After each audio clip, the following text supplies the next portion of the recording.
WWE moved to ESPN early with WrestlePalooza and named some WWE higher-up as hate. ESPN removed their AEW coverage, my review of AEW Dynamite, and more. I'm Luke Owen and this is the WrestleTalk News. Support WrestleTalk! After weeks of reports, rumors, and innuendo, WWE officially announced yesterday that their WrestlePalooza show will air on September 20th on the new ESPN streaming service and will feature John Cena vs. Brock Lesnar, Lesnar's first match since SummerSlam 2023. It will also run directly head-to-head with AEW's All Out, making it the first main roster WWE PLE to counter-program an AEW pay-per-view. But, you know, they're not competition, etc. The ESPN news came out a couple of weeks ago, but it was reported to start with WrestleMania 42 next year because WWE still had a deal with Peacock to air their PLEs until then. So, how did they get out of this deal 7 months early? They just put on more shows! The Hollywood Reporter reports that Peacock had to give the okay for this to happen as Disney reportedly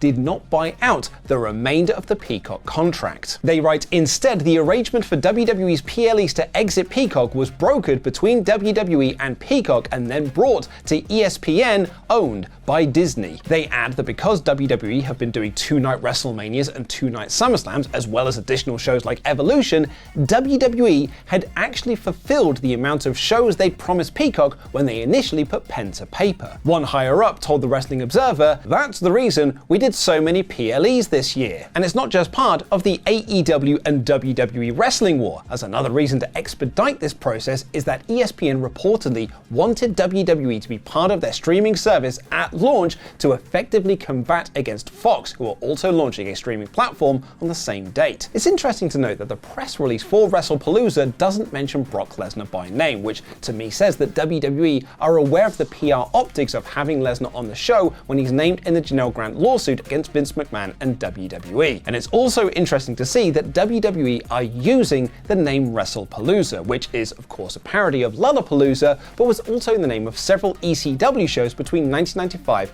and 2000. Now, it's not out of pocket for Triple H to have WWE shows named after 90s wrestling shows. He brought back Halloween Havoc and In Your House, for example. But according to WrestleVotes, the name had some negative pushback from higher-ups at Raw on Monday. And part of that pushback might not just be the name itself, but because WWE currently do not own the trademark for it. Since around 2016, it's been owned by First Wrestling. Getting Over Wrestling podcast claimed on Twitter that WWE filed for the trademark on August 20th, the same day that the press release came out, and both Fightful Select and Body Slam are reporting there was a memo sent by First Wrestling on August 11th that said all First Wrestling talent and staff were to no longer mention or make reference to WrestlePalooza. Fightful add a memo was sent out last week saying, as of Monday, we are full stop on all things WrestlePalooza, indicating that there was some movement there. But before you think about cancelling your Peacock subscription, there may still be a need to keep hold of it. With Peacock losing WWE PLEs for the rest of the year, they need something to replace it, which appears to be moving Saturday night's main event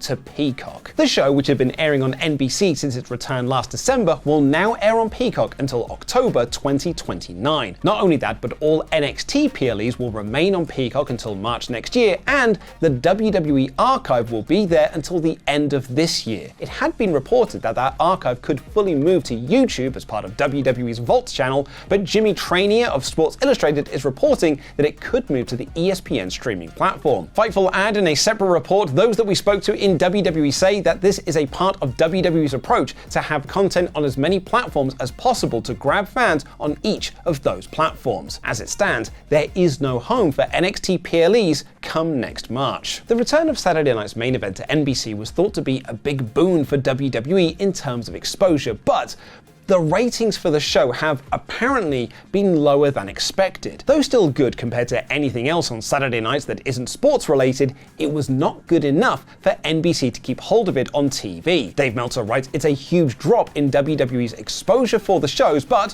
from a WWE standpoint, clearly being part of the ESPN family would make up for that. He adds the fact that NBCU would make the decision to not put Saturday night's main event on television says that either they were disappointed in the show's numbers and wanted out of the television portion, or that they felt they needed exclusivity of the show to keep Peacock subscribers and are willing to sacrifice the ratings that show brings in on NBC in the process. And this will include the next two Saturday Night's Main events on the 1st of November and the 13th of December. It's one day before my birthday if you're looking to buy gifts. The latter of which is now confirmed to be the final match of John Cena. It had been reported that this date could move to December 27th to run head-to-head with AEW's World's End, but the Wrestling Observer writes this shows that WWE were unable to get NBC and Peacock to agree to a date change. Being part of the ESPN family is obviously a huge deal for WWE, but as I noted on the WrestleTalk podcast a couple of weeks ago, there is a much bigger win to be had here: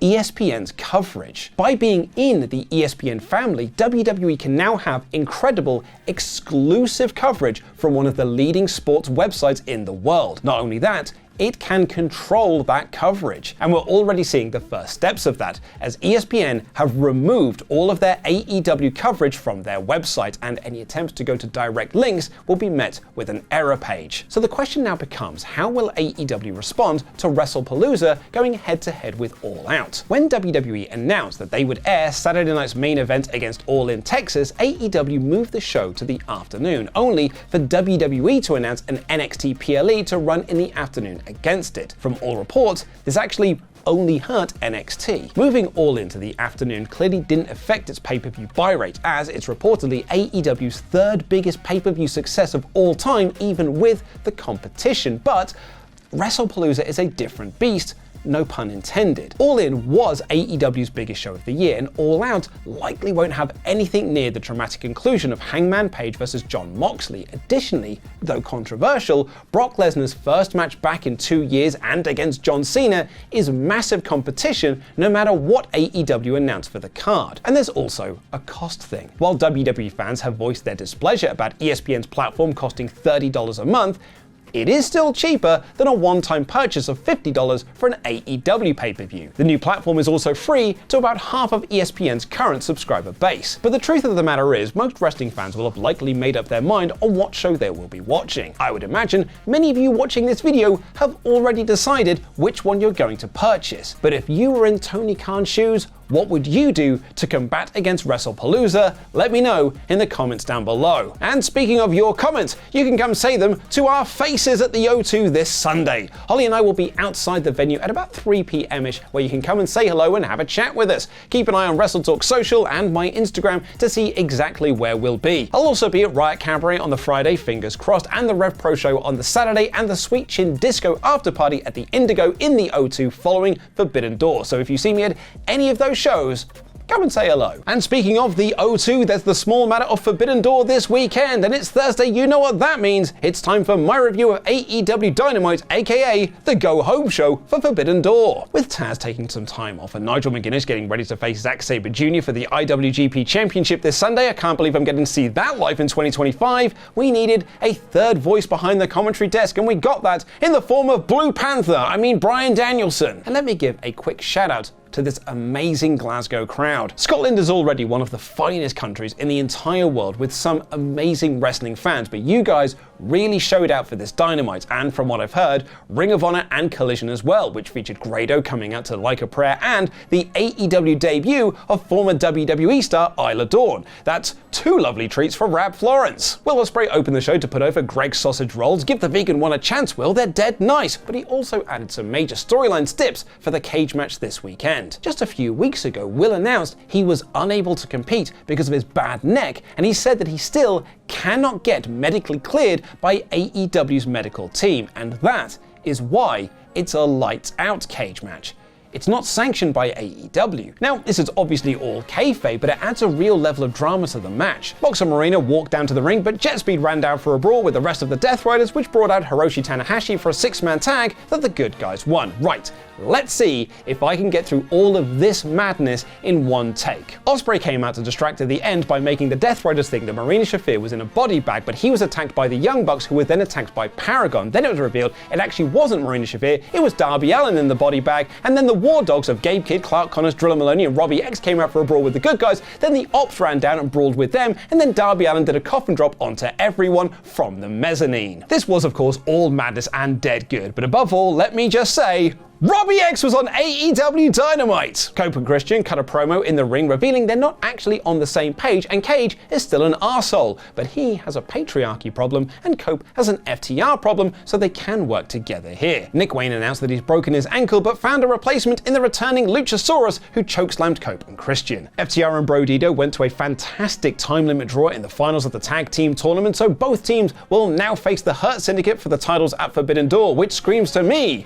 that this is a way to get the belts off of Lashley and Shelton without pinning them. The match was excellent though, and Brody King in particular was a standout. Earlier in the show, Mark Briscoe said he was looking for MJF, and Max then made an alliance with Ricochet and the Gates of Agony to go find him. Hangman Page came out for a promo saying that he wasn't going to call out MJF because he knows that he's a gutless coward who won't come out, but Max appeared on the screen with a tied up Mark Briscoe who he threatened to set on fire unless Hangman Page agreed to his terms. Number 1, he can win the title via DQ. Number 2, he can win the title via countout. And number 3, he does not have to use his Casino Gauntlet contract. Page reluctantly agreed because he doesn't want his friend getting set on fire, then chased after them. Now this was a little goofy, but I loved how it tied into the story, the characters, and their motivations. And the main event saw Mercedes Moné and Athena beat Alex Windsor and Toni Storm in a really good match. Windsor tapped out Moné, but she was not the legal woman, and Athena hit the O-face to get the win out of nowhere. And yes, I got the names in the right order this week. Thank you for all your snarky comments last week. As an advert for both women's matches at Forbidden Door this weekend, this sold me a ticket as the chemistry was awesome. And this was a very effective go-home Dynamite which built matches and steps for Forbidden Door and had some great wrestling to boot. But speaking of not good wrestling, Ollie and I recently watched a bunch of shows from WWE in 2010 as part of our series charting the rise and fall of the Nexus. The first episode is on screen right now, which contains one of my favorite Bret Hart moments of all time.